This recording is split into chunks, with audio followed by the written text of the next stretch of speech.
معزز دوستو،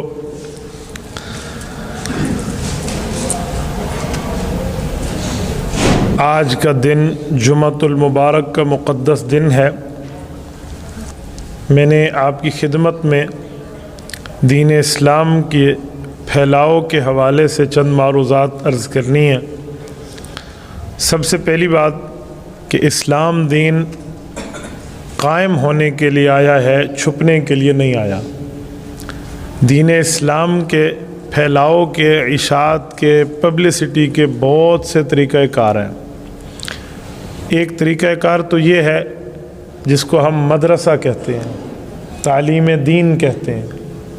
مدرسے میں استاذ بیٹھ کر اپنے شاگردوں کو قرآن کریم پڑھاتا ہے، احادیث نبویہ بتاتا ہے، رسالت مآب صلی اللہ علیہ وآلہ وسلم کے فرامین سے آگاہ کرتا ہے، شریعت کے مسائل بتاتا ہے۔ دوسرے نمبر پہ دین اسلام کی اشاعت اور تبلیغ اور دعوت کے حوالے سے خانقاہ ہے۔ خانقاہ میں شیخ طریقت پیر بیٹھ کے لوگوں کے گناہوں کا علاج کرتا ہے، انہیں گناہ کے چھوڑنے کا طریقہ بتاتا ہے، اس کے دل کو چالو کر کے اللہ اللہ اس کے دل کی دھڑکنوں سے اسے محسوس کرانے کا طریقہ بتاتا ہے۔ اسی طرح دین اسلام کے پھیلاؤ میں ایک طریقہ کار ہے جسے ہم دعوت تبلیغ کہتے ہیں، جو عوام کے لیے ہے۔ علماء کی قیادت میں عوام میں چل کے عوام کو نماز روزے کی بنیادی باتیں سمجھائی جائیں، کلمہ طیبہ کے بارے میں بنیادی باتیں سمجھائی جائیں۔ دین اسلام کی اشاعت کا ایک طریقہ یہ بھی ہے کہ جس کو اللہ نے قلم کی طاقت عطا کی ہے، وہ اپنے لکھنے والے صفحات کو دین اسلام کی اشاعت کے لیے، دین اسلام کی حفاظت کے لیے، دین اسلام کی تبلیغ کے لیے پھیلائے اور اس کو بروئے کار لائے۔ دین اسلام کا ایک طریقہ یہ بھی ہے کہ جس کو رب نے زبان کی طاقت دی ہے، وہ ممبر پہ بیٹھا ہو، وہ اسکول کا استاذ ہو، وہ کالج کا پروفیسر ہو یا کوئی بھی ہو، وہ وہاں پر دین اسلام کے حوالے سے بات کرے۔ یہ مختلف شعبہ جات ہیں، لیکن جس شعبے پر دین کی دعوت پر میں آج آپ کے سامنے بات کر رہا ہوں وہ دعوت التبلیغ ہے۔ دعوت التبلیغ کی ابتدا تو رسول اللہ صلی اللہ علیہ وسلم نے خود فرمائی ہے۔ اللہ کے رسول صلی اللہ علیہ وسلم نے دو طریقے اختیار فرمائے تھے، ایک کفار کے لیے، ایک مسلمانوں کے لیے۔ کافر کو دین اسلام پڑھایا تھا اور مسلمان کو دین اسلام پہ عمل کرنے کا طریقہ بتایا تھا۔ کفار تک بھی، مسلمان تک بھی رسول اللہ صلی اللہ علیہ وسلم کی دعوت پہنچی ہے۔ خاص کر جب بر صغیر میں ہمارے علماء کرام نے اس بات کو محسوس کیا کہ عوام الناس تک تو یہ بات واضح طور پہ نہیں پہنچ رہی، مدرسوں میں کچھ لوگ آتے ہیں، خانقاہ میں کچھ لوگ آتے ہیں، لوگوں کے دروازوں پہ جا کے ان کے گھروں تک گشت کر کے اس بات کو سمجھایا جائے کہ آپ اسلام اور دین اور ایمان اور مذہب کی طرف متوجہ ہو، کلمہ کے اوپر آپ توجہ دیں اور آپ کو اسلام کی بنیادی باتیں پتہ ہونی چاہیے۔ تو حضرت جی مولانا الیاس دہلوی رحمۃ اللہ علیہ، یہ حضرت ابوبکر صدیق رضی اللہ تعالیٰ عنہ کی اولاد میں ہیں۔ حضرت شیخ الہند مولانا محمود حسن دیوبندی رحمہ اللہ کے شاگرد ہیں۔ حضرت مولانا اشرف علی تھانوی رحمہ اللہ، مولانا سید حسین احمد مدنی رحمہ اللہ ان کے کلاس فیلو ہیں، ان کے دوست ہیں۔ مولانا الیاس رحمہ اللہ کے دل میں اس بات کا داعیہ تقاضا اور اس بات کی اہم چاہت پیدا ہوئی تو انہوں نے اس کو دعوت و تبلیغ کی چند باتوں کی شکل دے دی۔ مثلا جو بندہ مصروف ہے، فارغ نہیں ہے، تو وہ 3 دن ہمیں دے، جس کو سہ روزہ کہتے ہیں۔ وہ 3 کے بجائے 4 دے، وہ بھی ٹھیک ہے، 3 کے بجائے 2 دے تو بھی ٹھیک ہے، کوئی 3 دن فرض نہیں ہے، لیکن ایک ترتیب ہے، ایک پالیسی ہے۔ اسی طرح جو بندہ اس سے زائد دن دے سکتا ہے تو کم از کم 10 دے دے، اس سے بڑھ کے تو 40 دن دے دے، 120 دن کا 4 ماہ۔ یہ اس طرح کی انہوں نے ترتیبیں لگائیں کہ جو آدمی جس کورس میں آ سکتا ہے، وہ شارٹ کورس ہے یا لانگ کورس ہے، وہ آ کر دین کی باتیں سمجھے۔ یہ شروع تو ہوا بستی نظام الدین انڈیا سے، اور آج الحمدللہ دنیا کے ہر بر اعظم میں، ہر کونے میں، ہر جزیرے میں، ہر محلے میں، ہر ملک، ہر شہر میں یہ دعوت التبلیغ کا داعیہ پہنچ چکا ہے۔ رب العزت کا کرم فضل، اس دعوت التبلیغ کو علماء کرام کی سرپرستی حاصل رہی۔ حضرت جی مولانا الیاس دہلوی رحمۃ اللہ علیہ خود عالم دین، حضرت مولانا محمد یوسف کاندلوی رحمہ اللہ، ان کے فرزند ارجمند، خود عالم دین، حضرت مولانا محمد زکریا کاندلوی رحمہ اللہ، خود عالم دین، اور بڑے بڑے شیخ الحدیث۔ اگر پاکستان کے لیول کی بات کریں تو مولانا مفتی زین العابدین رحمہ اللہ جیسی شخصیت، وہ ان کے سربراہ، حضرت جی مولانا جمشید علی خان رحمہ اللہ، حضرت تھانوی، حضرت مدنی رحمہ اللہ، دونوں کے شاگرد تھے۔ اور یہ جیسا، اس جیسا جبل العلم آدمی مولانا احسان دامت برکاتہم ہیں، حضرت جی مولانا زکریا رحمہ اللہ کے خلیفہ مجاز ہیں، اور حضرت حاجی عبدالوہاب رحمۃ اللہ علیہ اگرچہ عالم نہیں ہے لیکن علماء کی سرپرستی میں اس شخص نے وہ کارنامے سر انجام دیے ہیں جو رہتی دنیا تک یاد رکھے جائیں گے۔ ان لوگوں نے اس طرح دین کی دعوت کو پھیلایا۔ اب یہ دین کی دعوت صرف کلمہ، نماز، روزے کی بات کی حد تک، شروع میں ہمارے ملک کی ایجنسیز نے ان پر رابطہ رکھنا شروع کیا کہ کہیں حکومت کے خلاف کوئی تحریک نہ ہو، کہیں کوئی بغاوت کا مسئلہ نہ ہو۔ کہتے ہیں جنرل ضیاء الحق کے دور میں باقاعدہ تبلیغ کی شکل میں رائمنڈ مرکز کے اندر کارندے بھیجے گئے، بھئی ان کی باتوں کو سنو، یہ کیا سمجھانا چاہ رہے ہیں۔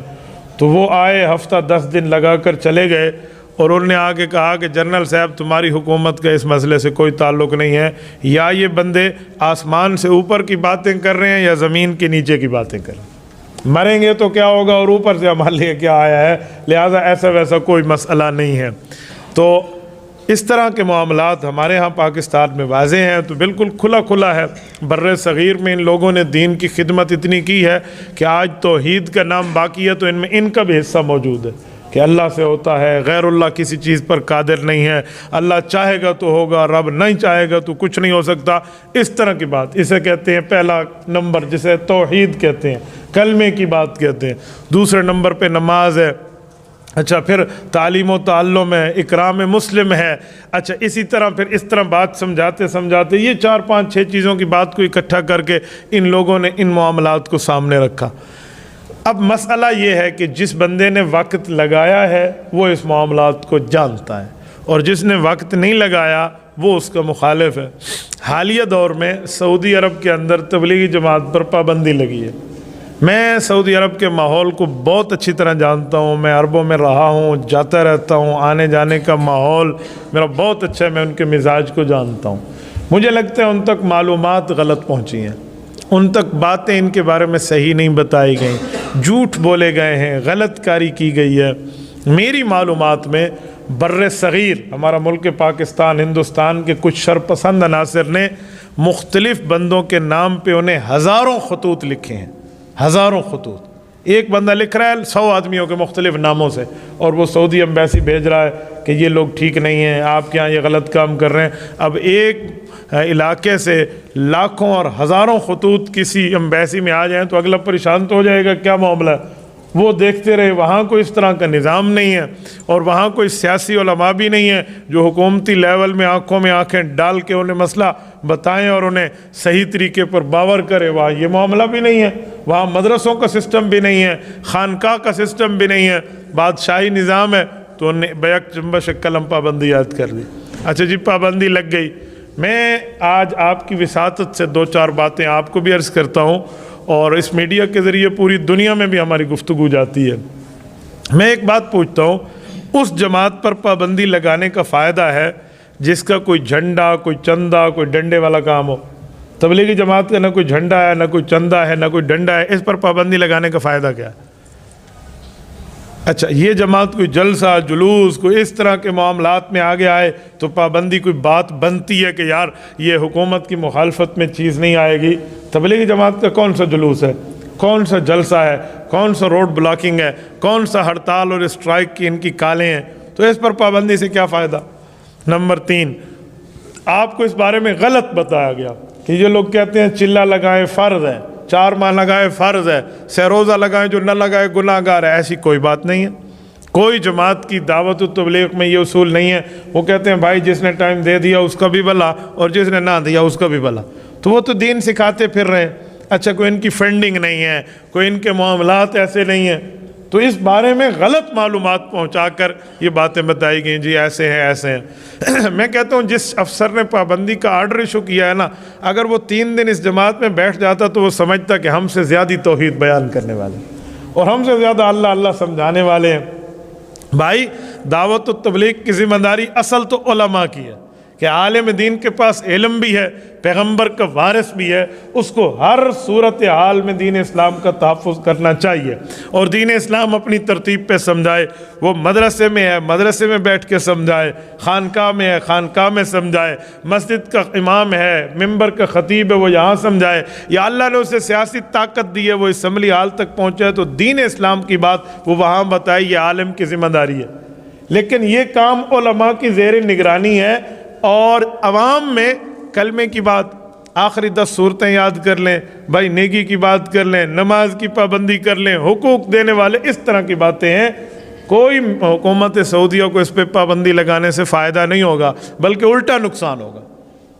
ہاں، میں نے ایسے عرب علماء کو دیکھا ہے جن کا وقت لگا ہے، یا جو رائیونڈ آئے ہیں اور دعوت و تبلیغ کے کام کو انہوں نے دیکھا، قریب سے سمجھا اور وہ بدل گئے۔ میری کئی تشکیلیں اپنی 4 ماہ کے دور میں عرب علماء کے ساتھ ہوئی ہیں۔ میں حیران ہوتا تھا جب ہم ان کی ترجمانی کے لیے ٹھہرتے تھے کہ جب وہ بیان میں ٹھہرتے ہم ترجمانی کر کے عوام کو سمجھاتے کہ شیخ کیا کہہ رہے ہیں، تو بعض لوگ تو رونے لگ جاتے، ان کی تاندہ بن جاتا آنسوؤں کا، رونے میں ان کی ہچکی بن جاتی، وہ بات نہ کر سکتے۔ کہتے ہیں ہم مانتے ہیں، ہم عرب ہیں، ہماری قوم میں رسول اللہ صلی اللہ علیہ وسلم مبعوث ہوئے ہیں، لیکن یہ کام اللہ نے تم عجم علماء سے لیا۔ میں ایسے افراد کو جانتا ہوں۔ ایک شخص نے تو مجھے حضرت ابو ہریرہ رضی اللہ تعالیٰ عنہ کے نسل سے ہونے کا تعارف کرایا، اور دعوت و تبلیغ کی وجہ سے اس نے کہا جی اللہ پاک نے مجھے سعادت دی ہے، اور پتہ نہیں کوئی 75-80 سال کی اس کی لگ بھگ اس طرح عمر تھی، ایجڈ آدمی ہے، تو وہ کہہ رہے ہیں کہ میں نے اس وجہ سے اور فلاں۔ آپ بتائیں سیدنا ابو ہریرہ رضی اللہ عنہ کوئی کم درجے کے صحابی ہیں؟ شاید حدیث پاک کی کتاب کا شاید کوئی ایک صفحہ ایسا ہو جس پہ ان ابی ہریرہ عن رسول اللہ نہ ہو، ورنہ ہر صفحے پر ان ابی ہریرہ عن رسول اللہ صلی اللہ علیہ وسلم قال۔ حضرت ابو ہریرہ فرماتے ہیں میرے پاک پیغمبر نے یوں فرمایا، حضرت ابو ہریرہ فرماتے ہیں ہمارے نبی پاک نے یوں ارشاد فرمایا۔ ہر صفحے پہ حضرت ابو ہریرہ نظر آتا ہے رضی اللہ عنہ۔ حضرت ابو ہریرہ رضی اللہ عنہ کی قبر مبارک جنت البقیع میں ہے، مدینہ طیبہ میں۔ میں جب بھی جاتا ہوں باقی صحابہ کرام امہات المؤمنین کے لیے علیحدہ اصحال، لیکن حضرت ابو ہریرہ کے لیے خاص اصحال ثواب کے بندے کو تحفے کو لے کر جانا چاہیے۔ ہمارے محسن ہیں، ان نے ہم تک ہمارے پاک پیغمبر کی باتوں کو پہنچایا ہے۔